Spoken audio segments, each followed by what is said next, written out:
పెట్టినారు ఇన్ని కులాలు మతాలు ఎందుకు పెట్టినారండి? బ్రాహ్మణం పెట్టాం మేము. ఎందుకు ఎందుకు మేము బతకడానికి. అర్థమైందా? మేము బతకాలంటే మీరు కులాలు ఉండాలి. మీరు కులాలు ఉండి మీరు మేము అప్పగించిన పనులు చేయాలి. నాయన బట్టలు ఉతకరా నాయన అని చెప్పంటే బట్టలు ఉతకాలి. చెప్పులు కుట్టు నాయన అంటే చెప్పులు కుట్టాలి. కుండలు చేయి నాయన అంటే కుండలు చేయాలి. అంటే మేము ఏ పని చెబితే ఆ పని చేయాలి. అందుకని కుండలు చేసే వాళ్ళకు పేరు పెట్టాం. అలాగే రకరకాల ఏ పనులు చేసేవాళ్ళకి ఆ పేరు పెట్టాం మేము. దాన్ని బట్టి మతాలు కులాలు అన్నీ విభజన చేసి మేము మాత్రం కుర్చీలో కూర్చొని కాళ్ళు గడిగించుకుంటాం. అర్థమైందా? అది మేము చేసిన పని. ఎందుకు అట్లా చేయకపోతే మా కాళ్ళు ఎవరు గడుగుతారమ్మా? అట్లా గడగకపోతే మమ్మల్ని ఎవరు పోషిస్తారు? అట్లా చెప్పకపోతే మేము ఎట్లా బతుకుతాం లోకంలో?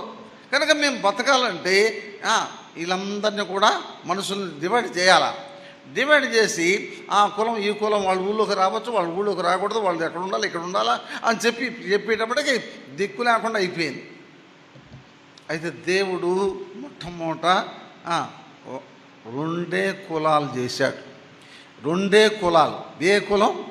మగ కులం, ఆడకులం. అర్థమైందా మీకు? మగ కులం అంటే ఆడకులం అంటే గది. అర్థమైందా? అప్పుడు ఆదాము క్యాస్టు, హవ్వ క్యాస్టు భలే ఉండేది కదా.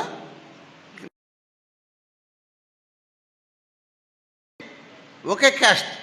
అయితే బోయజ్ దగ్గరకు వచ్చేటప్పటికి మళ్ళీ క్యాస్టులు మారిపోయినాయి. బోయజ్ ఓసి అనుకుందాం. ఇప్పుడు రూతు అర్థమైపోయిందిగా మీకు? అర్థం కలదంటమా? ఓసీ వాళ్ళని చేసుకోవాలి, ఎస్సీ వాళ్ళని చేసుకోవాలి, ఎస్సీలో కూడా ఏ కేటర్లో కేటర్ను చేసుకోవాలి కదా, బీసీ వాళ్ళని చేసుకోవాలి. ఇది మన పద్ధతి.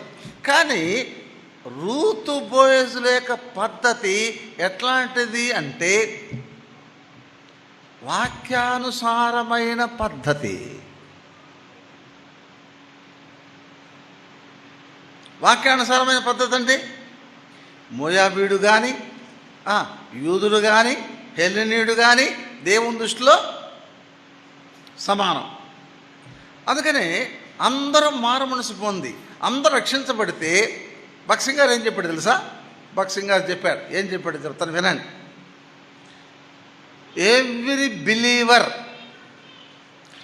Is equally precious. Every believer is equal